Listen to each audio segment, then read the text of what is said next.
Hello everyone. Our today's topic is usability engineering in SCI.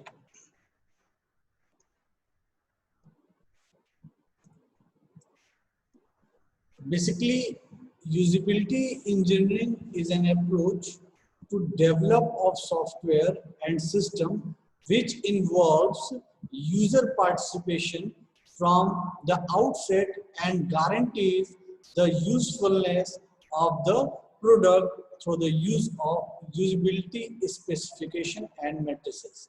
Means basically usability engineering एक ऐसी engineering है जिसमें हम प्रोडक्ट की यूजिबिलिटी को ध्यान में रखते हुए हम किसी भी इंटरफेस को डिजाइन करते हैं। मींस यूजिबिलिटी का मतलब ये है कि हम जब भी प्रोडक्ट की डिजाइनिंग करें तो उस प्रोडक्ट की डिजाइनिंग में हम यूजर की सारी रिक्वायरमेंट्स को, यानी उसकी जो भी रिक्वायरमेंट्स हैं, ठीक है, उन सभी रिक्वायरमेंट्स को हम लॉजिकली अपनी डिजाइन में एग्जिस्ट कर सके ताकि वो इम्प्लीमेंटेशन के टाइम में डेवलप हो सके।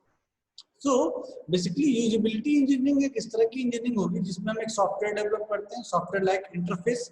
तो जब हम सॉफ्टवेयर डेवलप करते हैं तो उस डेवलपमेंट में हम यूजर को भी इन्वॉल्व करते हैं। उस डेवलपमेंट में हम यूजर को भी, डेवलपमेंट में ना कह के मतलब जब हम उस डिजाइन को इम्प्लीमेंट करते हैं, जब हम उस डिजाइन को इम्प्लीमेंट करते हैं तो बेसिकली यूजिबिलिटी इंजीनियरिंग में हम जो हमारी डिमांड, जो हमारी एक तरह से कहें कि रिक्वायरमेंट्स है, उन रिक्वायरमेंट्स को हम कॉन्सेप्चुअली जो है अपने डिजाइन में यूज करते हैं। हमारी जो भी रिक्वायरमेंट है उन रिक्वायरमेंट्स को हम कॉन्सेप्चुअली क्या करते हैं, अपने डिजाइन में इंक्लूड करते हैं। तो जब अपने डिजाइन में हम इंक्लूड करते हैं उस रिक्वायरमेंट के कॉन्सेप्चुअल अप्रोच को, मींस हम जब भी डेवलपमेंट करते हैं तो डेवलपमेंट के टाइम पे हम यूजर को भी इन्वॉल्व करते हैं। यूजर को इन्वॉल्व करने का मतलब ये नहीं है कि यूजर बैठ के डेवलपमेंट में काम करेगा। यूजर को इन्वॉल्व करने का मतलब ये है कि हम यूजर से उसकी जो भी यूजिबिलिटी है, वो जो हमारे उस इंटरफेस में यूजर जो भी चीजें चाहता है अपनी यूज के रिगार्डिंग, तो उसकी यूज के रिगार्डिंग जो भी चीजें वो चाहता है उसको हम क्या करें, कॉन्सेप्चुअल फॉर्म में अपने डिजाइन में इंक्लूड कर दें। तो ये जो ओवरऑल प्रोसेस होता है कि यूजर की यूजिबिलिटी को या यूजर की रिक्वायरमेंट को, कि यूजर किस तरह से यूज करना चाहता है हमारे इंटरफेस को, उसकी उस यूजिबिलिटी अप्रोच को हम कॉन्सेप्चुअलाइज कर दें अपनी डिजाइन में। तो अगर हम अपनी डिजाइन में उसको कॉन्सेप्चुअलाइज कर देंगे तो डेफिनेटली वो डिजाइन जब इम्प्लीमेंट होगा तो वो हमारे इंटरफेस में रिफ्लेक्ट होगा। सो यहाँ पे साफ साफ इसीलिए कहा गया है usability engineering is an approach to development of software. यह software is your interface, development of software and systems which involves user participation. और इस डेवलपमेंट में क्या है, यूजर अपना पार्टिसिपेशन प्ले करता है। तो यूजर अपना पार्टिसिपेशन प्ले कर रहा है, इसका मतलब ये नहीं कि यूजर इम्प्लीमेंटेशन फेज में अपना पार्टिसिपेशन ले रहा है। बेसिकली यूजर से हम उसकी रिक्वायरमेंट को जान रहे हैं, ठीक है। यूजर को एक सेंट्रल बॉडी की तरह यूज कर रहे हैं और उस सेंट्रल बॉडी को हमारे डेवलपर भी यूज कर रहा है, उसी सेंट्रल बॉडी को हमारे डिजाइनर भी यूज कर रहा है, उसी सेंट्रल बॉडी को जो रिक्वायरमेंट स्पेसिफिकेशन वाला पर्सन वो भी यूज कर रहा है। ओवरऑल कहने का मतलब ये है कि जो यूजर है, यहाँ पे यूजर एक सेंटर पॉइंट है और उस सेंटर पॉइंट को ध्यान में रखते हुए, उसके रिक्वायरमेंट को ध्यान में रखते हुए हम जो इंजीनियरिंग की अप्रोच है, ये जो इंजीनियरिंग लिखा हुआ आपको दिख रहा है, इस इंजीनियरिंग मींस यूजिबिलिटी इंजीनियरिंग की जो अप्रोच है, उन सभी अप्रोचेस में हम यूजर को कंसीडर करते हुए चलते हैं, उसकी रिक्वायरमेंट को कंसीडर करते हुए चलते हैं, तब जा करके हम जो इंटरफेस डिजाइन करते हैं वो इंटरफेस हमारे यूजिबिलिटी इंजीनियरिंग के अंडर में आता है। तो ओवरऑल कहने का मतलब ये है, एक ऐसी इंजीनियरिंग जिसके तहत हम एक इंटरफेस या कोई डिजाइनिंग कर रहे हैं या कोई इंटरफेस बना रहे हैं, तो उस इंटरफेस को बनाते समय हम यूजिबिलिटी को ध्यान में रखेंगे। यूजिबिलिटी को ध्यान में रखने का मतलब ये है कि यूजर की जो रिक्वायरमेंट है वो तो उसमें रहेंगी ही रहेंगी, इसके साथ ही साथ यूजर कितने आसानी से उसको यूज कर सकता है, कितने कम समय में हमारे इंटरफेस को समझ सकता है विदाउट एनी एरर, वो किस तरह से हमारी इंटरफेस से इंटरेक्ट कर सकता है, कितनी कम से कम मिस्टेक करके वो अपने गोल को अचीव कर सकता है। तो ये होती है यूजिबिलिटी। तो यूजिबिलिटी और रिक्वायरमेंट में कंफ्यूज होने की जरूरत नहीं है। बेसिकली हम जब भी डिजाइनिंग करते हैं, जब भी कोई इंटरफेस बनाते हैं, तो हम यूजर की रिक्वायरमेंट तो कंसीडर करते ही करते हैं, लेकिन उसकी रिक्वायरमेंट के साथ ही साथ यूजर जब अपनी उस रिक्वायरमेंट यानी अपने गोल को अचीव करना चाहे तो कितने आसानी से, कितने कम समय में, कितनी कम गलतियां करते हुए वो अपने उस गोल को अचीव कर ले, इसके लिए हम अपने प्रोडक्ट को यूजेबल बनाते हैं। देखिए यहाँ यूजेबल, यूजिबिलिटी को दो पार्ट में ब्रेक कर दिए तो ये बनेगा यूज एंड एबल, यानी हम अपने इंटरफेस को यूज करने लायक बनाते हैं। तो ऐसी इंजीनियरिंग जिसमें हम यूजर की रिक्वायरमेंट को यूज करते हुए अपने प्रोडक्ट को यूजेबल बना रहे हैं, मतलब यूज करने लायक बना रहे हैं, तो ऐसे अप्रोच को, ऐसे मेथोडोलॉजी को एससीआई में हम यूजिबिलिटी इंजीनियरिंग कहते हैं। Okay, so usability engineering is the effectiveness, efficiency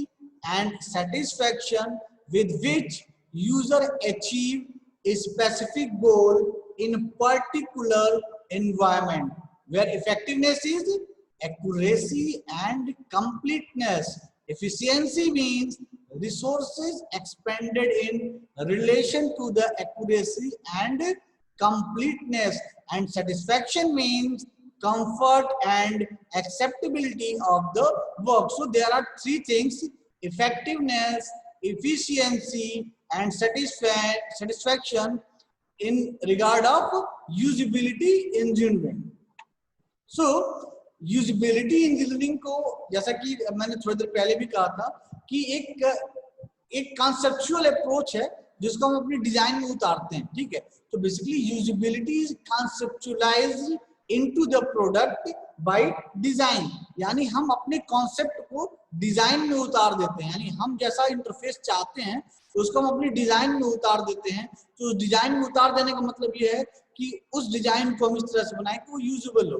तो बेसिकली यूजिबिलिटी इंजीनियरिंग में देखा जाए तो मेन 3 कंपोनेंट्स है डिजाइनिंग के। देखिए कह रहा है usability has 3 major components in design. तो वो जो 3 मेजर कंपोनेंट्स हैं, पहला है आपका अपीयरेंस, दूसरा है टेक्नोलॉजी और तीसरा है इंटरेक्शन। मींस आप एक इंजीनियरिंग को यूज करते हुए हम अपने इंटरफेस को यूजेबल बना रहे हैं, तो उस इंटरफेस को यूजेबल बनाने के लिए उसका अपीयरेंस भी ऐसा होना चाहिए कि यूजर इजीली समझ सके। टेक्नोलॉजी भी ऐसी होनी चाहिए कि उस टेक्नोलॉजी को यूज करते हुए जो हम डिजाइनिंग अप्रोच यूज कर रहे हैं, जो उसका लेआउट तैयार कर रहे हैं, जो उसका इंटरफेस डिजाइन कर रहे हैं, वो इतना इजी हो कि यूजर उसको इजीली समझ सके, यानी उसमें क्वालिटी अच्छी क्वालिटी आ सके। इंटरेक्शन मींस यूज क्वालिटी होनी चाहिए। ठीक है, तो बेसिकली ये 3 कंपोनेंट्स हैं यूजिबिलिटी इंजीनियरिंग के, जिसमें अपीयरेंस में हम बेसिकली विजुअल क्वालिटी पे फोकस करते हैं, टेक्नोलॉजी में हम बिल्ड क्वालिटी पे फोकस करते हैं, और इंटरेक्शन में हम यूज क्वालिटी पे फोकस करते हैं। अपीयरेंस का मतलब ये है विजुअल क्वालिटी मींस, आपको मैंने लास्ट लेक्चर्स में भी एग्जांपल बताया होगा कि अगर आपने एक शीट तैयार की एक्सेल की, और उस एक्सेल शीट में पास और फेल स्टूडेंट्स के रिकॉर्ड्स हैं, तो ये इजीली फाइंड आउट करने के लिए कौन स्टूडेंट फेल है, अगर उस स्टूडेंट की डिटेल को या उसकी रो को अगर हम रेड करते हैं तो हम इजीली क्या करते हैं, चीजों को फाइंड आउट कर सकते हैं। मींस देयर इज अपीयरेंस, वो क्या है, उसको हमने यूजेबल बना दिया, उसको हम आसानी से यूज कर पा रहे हैं, कम समय में ज्यादा इंफॉर्मेशन को एक्सट्रैक्ट कर पा रहा है। मींस यूज करने की जो एबिलिटी वो हमारी क्या होगी, बढ़ गई। क्यों? क्योंकि हम कम समय में ज्यादा चीजों को लर्न कर पा रहे हैं और विदाउट एनी एरर। तो अपीयरेंस जो है बहुत इंपॉर्टेंट रोल प्ले करता है यूजिबिलिटी इंजीनियरिंग में। नेक्स्ट है टेक्नोलॉजी। अगर स्टूडेंट्स के रिकॉर्ड्स को अगर एक्सेल पे बनाना हो, ठीक है, और वही उन्हीं स्टूडेंट के रिकॉर्ड्स को अगर मैं वर्ड पे बनाऊं, तो अगर एक्सेल पे मैं बनाता हूं तो एक्सेल पे मैं स्टूडेंट्स को उनके मार्क्स के रिगार्डिंग में शॉर्ट भी कर सकता हूं, किसके सबसे ज्यादा मार्क्स हैं, किसके सबसे कम मार्क्स हैं। ठीक है, कौन एक्सीलेंट है, कौन फर्स्ट की कैटेगरी में, कौन थर्ड की कैटेगरी में। तो एक्सेल में हम क्या करते हैं, अपनी एक्सेल की टेक्नोलॉजी को यूज करके हम क्या करते हैं, क्वालिटी दे देते हैं। इंफॉर्मेशन जो भी डेटा है हमारे पास, उस डेटा में क्या करते हैं, क्वालिटी दे देते हैं, या हम यूं कहें कि इस इंटरफेस में क्वालिटी दे देते हैं। वहीं वर्ड, अगर हम वर्ड ये MS ऑफिस यूज करें और MS ऑफिस में MS वर्ड अगर यूज करें तो MS वर्ड में हम हमारे पास शॉर्टिंग का फीचर नहीं होता। अगर हमारे पास 200 स्टूडेंट्स की डिटेल है तो उन 200 स्टूडेंट्स में सबसे मैक्सिमम मार्क्स किसके हैं ये फाइंड आउट करने के लिए हमें एक एक स्टूडेंट्स को वॉच आउट करना होगा। तो कहीं ना कहीं टेक्नोलॉजी का बड़ा इंपॉर्टेंट रोल प्ले होता है क्वालिटी को बिल्ड करने के लिए, क्वालिटी को अपने प्रोडक्ट में डालने के लिए टेक्नोलॉजी का बड़ा इंपॉर्टेंट रोल प्ले होता है। जैसा कि अभी मैंने एग्जांपल दिया आपको, 200 के रिकॉर्ड्स को आपने एक्सेल की शीट में भी रखा और वहीं दूसरी तरफ आपने MS वर्ड वाली शीट में भी रखा। तो एक्सेल वाली शीट में जो एक्सेल में टेक्नोलॉजी यूज हो रही है, उस टेक्नोलॉजी को यूज करके आप अपने उस डेटा की क्वालिटी को क्या कर रहे हैं, इंप्रूव कर दे रहे हैं।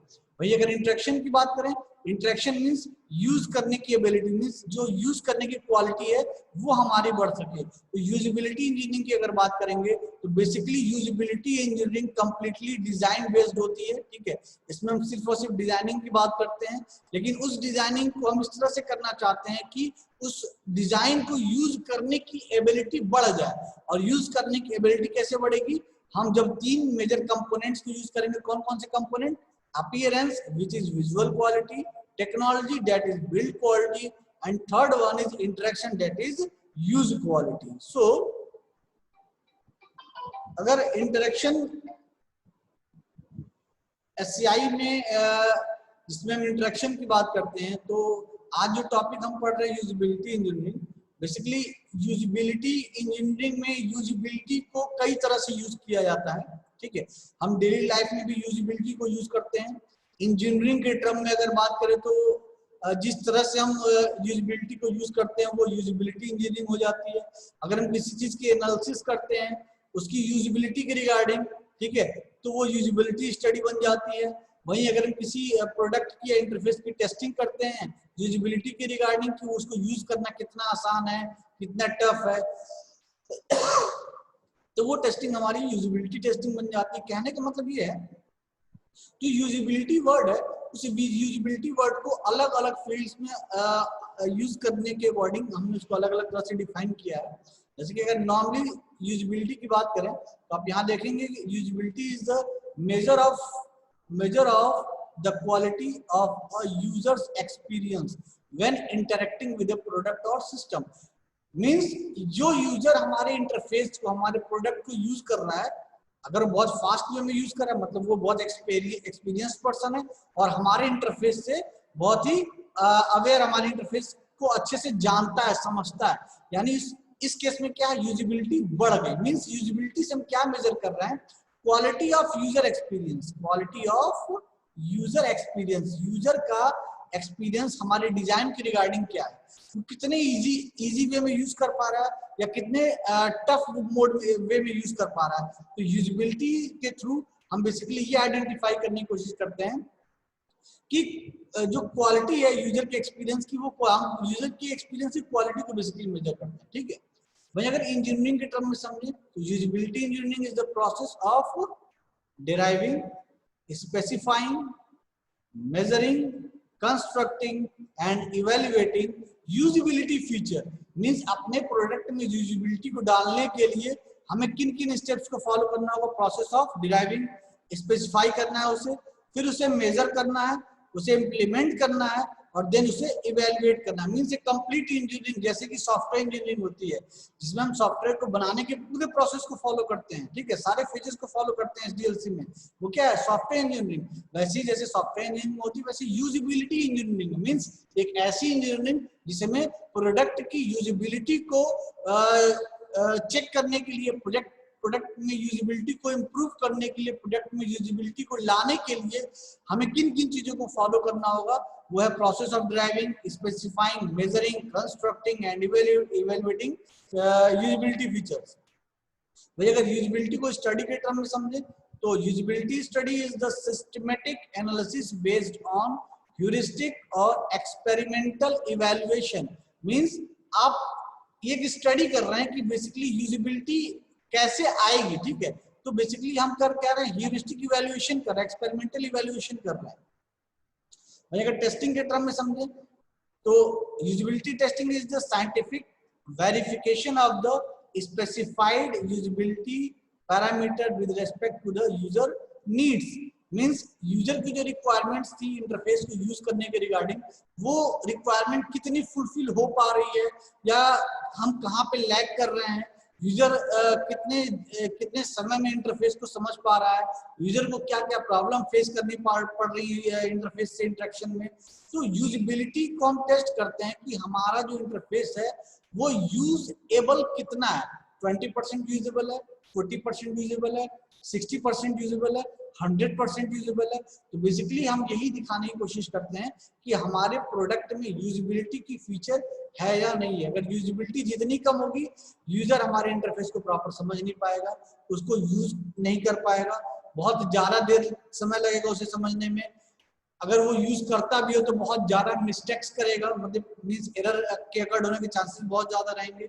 इसीलिए हम जो यूजेबिलिटी इंजीनियरिंग यूज करते हैं, उस यूजेबिलिटी इंजीनियरिंग को यूज करते हुए हम अपने प्रोडक्ट में यूजेबिलिटी लाते हैं ताकि हमारा इंटरफेस यूजर इजी वे में समझ सके और उसको यूज करने के दौरान कोई भी मिस्टेक्स, कोई भी एरर एग्जीक्यूट ना करे। तो जैसा आप सॉफ्टवेयर इंजीनियरिंग में देखते हैं वैसे ही यहाँ पे भी है, लेकिन यहाँ जो इंजीनियरिंग पढ़ रहे हैं वो सॉफ्टवेयर इंजीनियरिंग नहीं है, वो यूजिबिलिटी इंजीनियरिंग है, ठीक है। और यूजिबिलिटी वर्ड हम इसलिए यूज कर रहे हैं क्योंकि जो यूजर है वो इंटरफेस को यूज करेगा तो वो इंटरफेस कितना यूजेबल है, कितने आसानी से यूज किया जा सकता है, इसी चीज को अपने डिजाइन में डालने के लिए, लाने के लिए हम एक इंजीनियरिंग पढ़ रहे हैं जिसको हम बोलते हैं यूजिबिलिटी इंजीनियरिंग। तो उस यूजिबिलिटी इंजीनियरिंग के भी कई सारे फेजेस होते हैं, जैसे आपकी सॉफ्टवेयर इंजीनियरिंग के कई सारे फेजेस होते हैं किसी सॉफ्टवेयर को डेवलप करने के लिए, वैसे इंटरफेस में इंटरफेस के अंदर यूजिबिलिटी को डालने के लिए, यूजिबिलिटी ले आने के लिए हमें कई सारे फेजेस को फॉलो करना होता है, जैसे कि feasibility, requirement, design, implementation and then release. तो ये सारे फेजेस अगर हम फॉलो करते हैं अपने इंटरफेस के रिगार्डिंग, तो फाइनली हमारा जो इंटरफेस बनता है उस इंटरफेस में यूजिबिलिटी एग्जिस्ट करती है। कैसे करती है? इन सभी फेजेस में, जो सारे फेजेस आपको दिख रहे हैं, feasibility, requirements, design, implement, release, इन सभी फेजेस में अगर हम इन सभी फेजेस को अगर फॉलो करते हैं यूजिबिलिटी इंजीनियरिंग को यूज करते हुए, तो हमें कुछ सर्टेन टास्क परफॉर्म करने होंगे और उन सर्टेन टास्क को परफॉर्म करने के बाद फाइनली जो हमारा इंटरफेस डिजाइन होगा, जो हमारा इंटरफेस बन के निकलेगा, उस इंटरफेस में यूजिबिलिटी होने की 100% गारंटी होगी। लेकिन उसके लिए हमको सर्टेन टास्क परफॉर्म करने होंगे। कौन से टास्क परफॉर्म करने होंगे? First you know the user, then know the task, then user requirements, then setting usability goal, then design process, then SCI guidelines and heuristic analysis, then prototyping, then evaluation with user, redesign and evaluate with user। तो यहाँ तक के जो process है देखिए, prototyping तक के, ये क्या है, डिजाइनिंग तक के हो गया, मैंने फिजिबिलिटी भी कर लिया, रिक्वायरमेंट भी कर लिया एंड डिजाइनिंग भी कर लिया। अब जब हमने इम्प्लीमेंट किया, देन इम्प्लीमेंट करने के टाइम पे जो भी डिजाइन था उसको हमने इम्प्लीमेंट कर दिया, ठीक है। अब जब उसको इम्प्लीमेंट कर दिया हमने, उसके बाद तो जो फेज होगा हमारा वो इवैल्यूएशन का फेज होगा। तो जो इवैल्यूएशन का फेज होगा वो इवैल्यूएशन हम यूजर के पॉइंट ऑफ व्यू से करेंगे, मींस यूजर से फीडबैक लेंगे और उस फीडबैक के बिहाफ पे हमारे इम्प्लीमेंटेशन में यूजिबिलिटी है या नहीं है। अगर है तो ठीक है, अगर नहीं है तो हम दोबारा से क्या करेंगे, देखिए नेक्स्ट पॉइंट क्या है, redesign and evaluate with user. हम दोबारा से उसको रीडिजाइन करेंगे और दोबारा से उसको इवैल्यूएट करेंगे यूजर के साथ बैठ करके कि अब देखिए जो मैंने दोबारा से डिजाइनिंग कर की है वो यूजेबल है या नहीं है। तो इस तरह से हम यूजर के साथ बैठ करके डिजाइनिंग के प्रोसेस को चलाते हैं, इसलिए हम इसको यूजिबिलिटी इंजीनियरिंग कहते हैं। क्यों? क्योंकि हम अपने प्रोडक्ट की यूजिबिलिटी को बढ़ाना चाहते हैं और जो उस प्रोडक्ट को यूज करेगा उसको हम अपने साथ लेके अपनी डिजाइनिंग को करते हैं ताकि अपनी डिजाइन को इस तरह से बना सके कि उसकी यूजिबिलिटी की प्रोबेबिलिटी बढ़ जाए। इसीलिए अगर आप देखें स्टार्टिंग में यहाँ पे साफ साफ कहा गया है, usability is conceptualised into the product by design, और साथ ही साथ इसमें हम यूजर को भी इन्वॉल्व करते हैं, involves user participation, means there are two important things regarding usability engineering. First one is user involvement is compulsory. Okay, ये जरूरी नहीं है कि यूजर का इन्वॉल्वमेंट डायरेक्ट हो, यहाँ पे डायरेक्ट इन्वॉल्वमेंट नहीं होता है, ठीक है, इनडायरेक्ट इन्वॉल्वमेंट होता है। मींस यूजर जो है यहाँ पे एक पैसिव एंटिटी की तरह वर्क कर रहा है, एक्टिव एंटिटी की तरह वर्क नहीं कर रहा है, ठीक है। लेकिन यूजर जो डिजाइनर है वो यूजर से टाइम टू टाइम क्या कर रहा है, इंटरेक्शन कर रहा है बाय यूजिंग इंटरव्यू या अदर फीडबैक्स। तो दो चीजें हैं, डिजाइनिंग करनी है और उस डिजाइनिंग के समय हमें यूजर से टाइम टू टाइम इंटरेक्शन करते रहना है। कब करना है, हमने डिजाइन बना लिया, स्टार्टिंग में तो करेंगे ही करेंगे, नो द यूजर, यूजर को जानने के बाद डिजाइनिंग कर ले जाएंगे, डिजाइनिंग करने के बाद जब इम्प्लीमेंट कर लेंगे, इम्प्लीमेंट करने के बाद यूजर से फीडबैक लेंगे, फीडबैक के बाद उसको दोबारा से रीडिजाइन करेंगे ताकि उसकी यूजिबिलिटी को हम बढ़ा सकें, ठीक है। तो बेसिकली अगर बात करें तो usability is one of the key concept in SCI. It is a concern with making systems easy to learn and use. A usability system is easy to learn, easy to remember how to use, effective to use, efficient to use, safe to use, enjoyable to use. Means अगर usability engineering को use करते हुए हमने जो design बनाया और उस design को जब इम्प्लीमेंट किया और फाइनली जो प्रोडक्ट बन के आया और अगर उसमें यूजिबिलिटी एग्जिस्ट करती है तो हम ये बिल्कुल 100% एश्योरेंस के साथ कह सकते हैं कि उस इंटरफेस को यूज करना बहुत इजी होगा। इजी टू लर्न, हम आसानी से उसको समझ सकेंगे। Easy to remember how to use, आप चीजों को इजीली मेमोराइज कर पाएंगे कि कैसे इसको यूज करना है। इफेक्टिव टू यूज, इफेक्टिवली आप उसको यूज कर सकते हैं। Efficient to use, without any error आप उसको इंटरेक्ट कर सकते हैं इंटरफेस से। Safe to use and enjoyable to use. अगर हम डेवलपर पॉइंट ऑफ व्यू से देखें तो there are 4 things: understanding, develop, achieve and put people first. Means पहले डेवलपर को क्या करना है, अंडरस्टैंड करना है कि यूजर क्या चाहता है, ठीक है। देन क्या करना है, उसको डेवलप करना है और वो डेवलपमेंट किस बिहाफ पे करना है, उसको efficient, effective and safe interaction के पॉइंट ऑफ व्यू से उसे अपना डेवलपमेंट करना है। जब वो डेवलपमेंट कर लेता है तो वो क्या करेगा, फिर यूजर से इंटरेक्ट करेगा और यूजर से इंटरेक्ट करने के बाद अगर उससे कुछ पिटफॉल्स नजर आते हैं तो उन पिटफॉल्स को दूर करने के लिए रीडिजाइन करेगा और फिर इंप्लीमेंट करेगा, फिर यूजर को दिखाएगा, फिर यूजर ने कोई फीडबैक दिया फिर उसको रीडिजाइन करेगा, डिजाइन इंप्लीमेंट करेगा, फिर यूजर को अपना जो ओवरऑल इंप्लीमेंटेशन हुआ इंटरफेस दिखाएगा। तो इस तरह की साइकिल चलती रहेगी, तब तक चलेगी जब तक हमारे प्रोडक्ट में यूजिबिलिटी एग्जिस्ट नहीं करती। So why usability important, usability क्यों जरूरी है हमारे इंटरफेस के लिए, हमारे प्रोडक्ट के लिए। पुअर यूजिबिलिटी रिजल्ट्स इन, अगर हमारे प्रोडक्ट में यूजिबिलिटी बहुत खराब है तो उससे क्या होता है, anger and frustration, decrease productivity in the workplace, higher error rates, physical and emotional injury, equipment damage, loss of customer loyalty and cost money. Means अगर आप जो इंटरफेस यूज कर रहे हैं उस इंटरफेस में यूजिबिलिटी बहुत कम है, मीन्स आप चीजों को इजीली नहीं समझ पाएंगे और जब इजीली नहीं समझ पाएंगे तो आपके अंदर क्या होगा, गुस्सा आएगा, फ्रस्ट्रेशन आएगा। तो इसीलिए हम अपने प्रोडक्ट में यूजिबिलिटी लाते हैं ताकि यूजर चीजों को आसानी से समझ सके और आसानी से चीजों को यूज करके एरर फ्री मैनर में अपने गोल को अचीव कर सके। That's why we use the engineering of usability. Hope so आपको आज का लेक्चर क्लियर होगा। Thank you.